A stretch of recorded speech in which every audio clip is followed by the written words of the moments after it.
السلام عليكم ورحمة الله وبركاته. كلمتين لجمهور نادي الزمالك أبرك من 10. عايز تعرف الحكاية وعايز تعرف المشكلة الحقيقية فين؟ هقول لك كلمتين. شفتوا فيديو الناس بتهاجم جون إدوارد بعد ماتش المصري؟ كلنا طبعا مش عاجبنا الأداء المغزي والعار والفرقة الملط اللي بقت فيها نادي الزمالك. نادي الزمالك نادي كبير جدا ويستحق إن هو يكون عنده فرقة أحسن من كده 100 مرة، ولكن شفت ان جماهير الزمالك او بعض من الناس اللي كانت في المقصوره التابعه لاحد اعضاء مجلس الاداره اللي بيديهم دعوات مجانيه عشان يحضروا الماتشات بيهاجم جون ادوارد. تيجي تسالني انا سؤال، تعال اقول لك انا سؤال. انا مش دفاعا عن جون ادوارد، انا طول عمري مصلحه الزمالك اولا. لو عاوز حال نادي الزمالك ينصلح، لو انت بجد كجمهور نادي الزمالك عاوز حال نادي الزمالك ينصلح، اطلع دلوقتي، مش لسه اقول لك استنى بكره ولا دلوقتي. كل جماهير الزمالك على السوشيال ميديا تطالب برحيل مجلس اداره نادي الزمالك. مين المسؤول عن جون ادوارد؟ هو اداره نادي الزمالك. جون ادوارد فاشل، مشيه. اصلا انا كتبت بوست في واحد زملكاوي كاتب لي هو اوسخ من اداره نادي الزمالك. ايوه، مين اللي جابه؟ مين المسؤول عنه؟ مين اللي تعاقد معاه؟ إدارة نادي الزمالك. هو مش رئيس النادي. جون ادوارد موظف عند نادي الزمالك زيه زي شيكو بنزا. انت اشتم فيه من هنا لبكره، زي مصطفى شلبي، اي لاعب انت بتكرهه في النادي. مين اللي مسؤول عن وجوده في نادي الزمالك؟ هي اداره نادي الزمالك. فلو عاوز تحل اي مشكله في حياتك، في اي مكان، لو في شغلك، في اي مشكله عامه، هات اصل المشكله هتحلها. انما انت لو فضلت تجري ورا حاجات ملهاش اي لازمه وهو شويه يرمي لك ميدو، اصل ميدو فاشل وجون ادوارد فاشل. طب هل جون ادوارد هو السبب في رحيل جوميز عن نادي الزمالك بسبب مستحقاته المتاخره؟ طب هل مثلا جون ادوارد هو السبب في رحيل زيزو فري عن نادي الزمالك؟ طب هو السبب في صفقة ميشالاك، عمر فرج، كل الصفقات الفاشلة اللي جت، محمد عاطف ومهاب ياسر ومتيبة والصفقات اللي جت ومشيت؟ هل جون ادوارد لوحده؟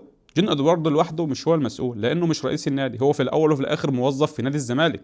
مش هو المسؤول عن سحب ارض اكتوبر، مش هو المسؤول عن الازمه الماليه اللي فيها نادي الزمالك. هو راجل جاي مدير رياضي زي اي مدير رياضي في العالم في اي فرقه. الناس اللي هي بتتابع الكره الاوروبيه، هل المدير الرياضي هناك هو المسؤول عن مداخيل النادي؟ مش الاداره بتوفر له مثلا كل ميركاتو 200 مليون 300 مليون بتقول له هات بهم صفقات؟ صح. ارتيتا لما جه يبني ارسنال، هل توفر له كل الفلوس مره واحده؟ كل ميركاتو اداره ارسنال بتوفر له ميزانيه معينه، بتقول له ليك مثلا 300 350 250 كل سنه او كل ميركاتو، يجيب بهم صفقات يدعم بهم المناطق اللي هو محتاجها. صح.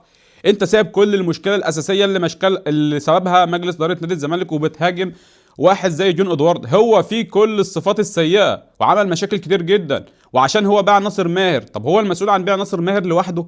هو لو عنده فلوس في النادي والنادي ما عندوش ازمه ماليه، هل هو كان هيبيع ناصر ماهر؟ لو عنده قيد مفتوح، هل هو كان هيسيب حامد حمدان يروح بيراميد؟ وبعدين تعالى كده، هو جون ادوارد لوحده هو المسؤول عن العشر ايقافات قيد؟ جون ادوارد حتى الان ليس مسؤولا عن العشر ايقافات قيد اللي جم نادي الزمالك. هو ممكن يكون مسؤول على اللي هيجي بعد كده، ولكن دلوقتي العشر ايقافات قيد دول اللي مسؤول فيهم اداره نادي الزمالك. فهنا المشكله. افهم، لو انت مش تبع اي حد منهم طبعا، لان للاسف الشديد السوشيال ميديا كل الصفحات بقت بتدافع عنهم. انا حاسس ان مجلس اداره الزمالك كلها ناجحه، ماشي، واحنا اللي فشلها. يعني تحس الناس كلها ناجحه. جمهور الاهلي بحترمه في حاجه واحده بس، جمهور الاهلي لما بيلاقوا فرقته بتضيع ما بيهاجمش سيد عبد الحفيظ او بيهاجم مدرب او بيهاجم مدير تعاقدات، بيروح يهاجم الخطيب نفسه، رئيس النادي المسؤول عن كل المنظومه. انت سايب كل دول ورايح ماسك لي في واحد غلبان اسمه جون ادوارد. يا عم جون ادوارد ماله؟ راجل فاشل، مشيه، بسيطه.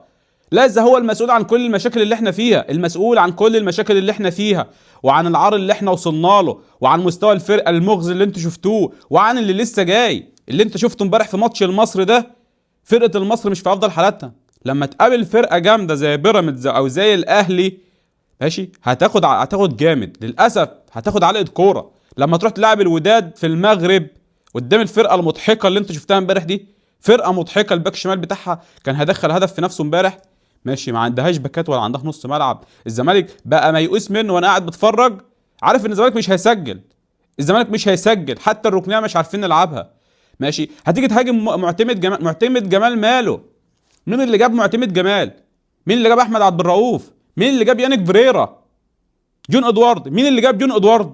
الاداره. فقبل ما تحاسب كل الناس دي، لان الناس دي كلها موظفين، روح حاسب الاداره نفسها وطالب برحيل الاداره.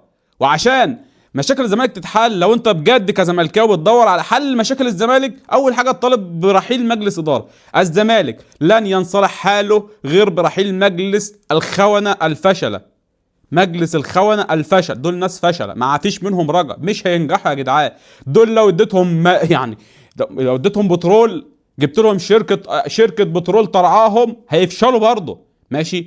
دول ناس اعضاء مجلس الاداره بيتخانقوا مع بعض وعاملين لجان ضد بعض، وكل واحد بيهاجم التاني، بتوع دول بيهاجموا بتوع دول، فانت هتنجح ازاي؟ بالعقل كده.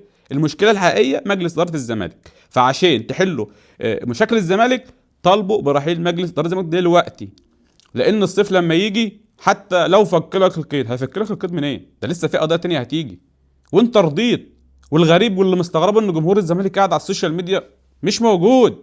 بجد والله فين جمهور الزمالك؟ سيبك من الناس بتوع المقصوره دول، فين جمهور الزمالك؟ جمهور الزمالك اللي لما كنا بنتعادل او بنتغلب ماتش كانت الدنيا بتقوم ما بتقعدش. جمهور الزمالك فقد الشغف، يا جمهور الزمالك خلاص رمى الفوطه ونسي الزمالك. لا، لو عاوزين الزمالك يرجع محدش هيرجع الزمالك، جمهور الزمالك هو اللي هيرجع الزمالك. لو عاوز الزمالك يرجع طالب برحيل مجلس اداره الزمالك النهارده، واعمل حمله زي اللي عملتها على حمله شركه الاتصالات، فالدوله اللي جابت مجلس العرض ده يمشوهم. ولو الارض انسحبت بسبب المجلس ده، فالمجلس ده لسه مكمل ليه؟ مش هم قالوا ان الارض اتسحبت بسبب ان المجلس ده ناس باعوا الارض وناس عملوا مصالح؟ صح، مش هم قالوا